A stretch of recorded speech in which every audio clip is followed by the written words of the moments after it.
Echeverry, and today I'll be talking about a very interesting and very bad and just manipulative man known as many things, one of his titles being President for Life.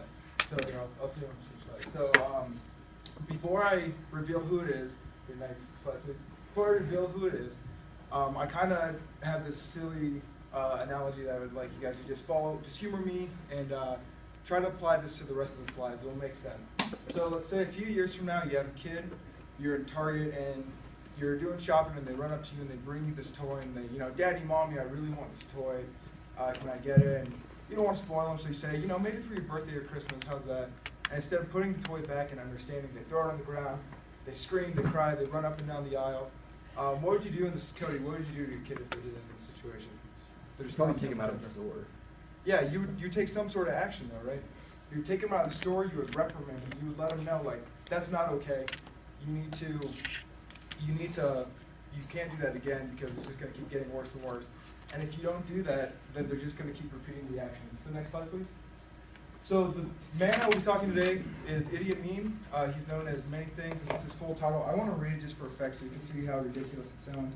But he's known as His Excellency President for Life, Field Marshal Al-Haji Dr. Idiot Meme Dada, VC, DSO, MC, Lord of all the beasts of the earth and fishers of the seas, and conqueror of the British Empire and Africa in general, and Uganda in particular.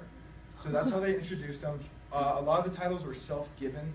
He just kind of said, like, hey, I want to be called the Lord of all the beasts of the earth.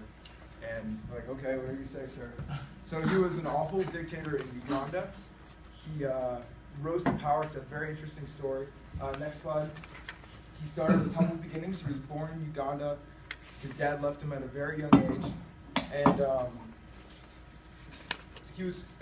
he ended up growing up. He had no education. He ended up joining the British colonial army. And so in the army, he didn't even have an important job. He was a cook. Eating's important, but as far as military goes, he didn't have a job where you would say you progress. So how he became dictator is pretty interesting. Well, he got known because every year there was a boxing tournament. And in this boxing tournament, he won first place every single time. He just keep winning championships. And this would give him a lot of face time with generals. And when we talked to him, he was very charismatic. They really liked him. So he got promoted. So he just kept getting promoted and just kept getting promoted. And I just want to stop here and point out and kind of bring it back to the Target example. Now, while boxing is a great sport, so far the only thing that's really worked for him in his life is violence. So he gets in the ring, he beats the crap out of the guy, and he gets rewarded for it. Instead of, so far in his mind, he's like already associating violence with good things happening for him. So he started off as assistant cook, moved up, and they just kept continuing to promote him until he got, next slide please. Oh, sorry, back. Until he became an interrogator. And while he was an interrogator, he was known almost immediately for his very brutal tactics. He would just torture him, and nobody would ever say anything. They would see him torturing him, and not only would the leadership not say anything, but they would promote him. They would say, hey, good job, you did that, and they would just keep promoting him. So once again, it goes back to that. He's being violent, and it's working out for him. So it's just kind of getting ingrained in his head, like, hey, maybe I should keep doing this. This is working out for me so far. Next slide, please. Okay, so the third big thing, I would argue the biggest thing that made him into who he was the military coup.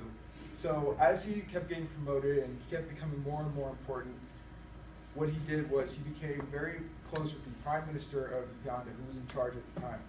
And this Prime Minister of Uganda was going away on a business trip and said, hey, I'm going away on business. Amin, can you handle this? There's this village, they're arming themselves. Can you just go down there and just kind of get rid of the weapons? I don't want them having it. It was nothing violent. He just wanted them to take the weapons. He's like, absolutely, sir, I got it.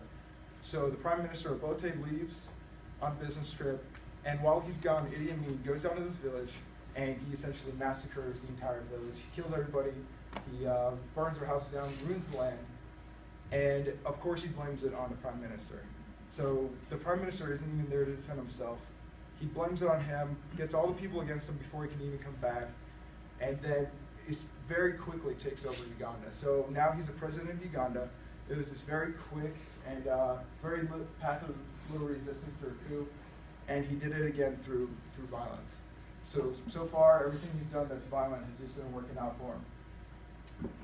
I also added that poor leadership can be partially to blame, just to kind of get you thinking about why he did this. I mean, yeah, I know it's him, and you can't really be held responsible for 100% of a person's actions, but throughout his whole career, too, leadership just kept promoting him, looking the other way when he was doing the wrong thing. Next slide, please.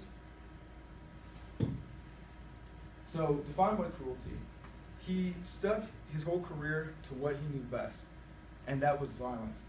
He slaughtered, it says there, over 500,000 people, and who he slaughtered were lawyers, he slaughtered doctors, he slaughtered opposition. So if you supported the old president, and you didn't anymore, but you did, he would just kill you. He would kill you for pretty much any reason. A lot of people that died were innocent, more than likely. And the estimated, that was a low ball one too, was 500,000 victims died during his dictatorship, which is just crazy. That's so many people. So next slide, please. Okay, so the takeaway. So Idi Amin was shaped into the villain that he was through the positive reinforcement he received for his violent actions. His whole career, we have the boxing matches, him torturing prisoners and getting what he wants and getting promoted, and then successfully staging a military coup using violence. It's all worked out for him so far. So that's all I knew. And the important takeaway for this, for us, is to never let bad behavior go unchecked. You let bad behavior go unchecked. I'm not saying somebody's going to become a dictator, but that somebody is going to continue to, they're going to continue to repeat that bad behavior, especially if it's working out for them. They're going to do it over and over and over again. So it's important for us that we see it, we nip it in the bud, and we stop it right there. Because if we don't, it can lead to irrational behavior, and it can cause that person to, like I said, just keep repeating that behavior over and over. Thank you.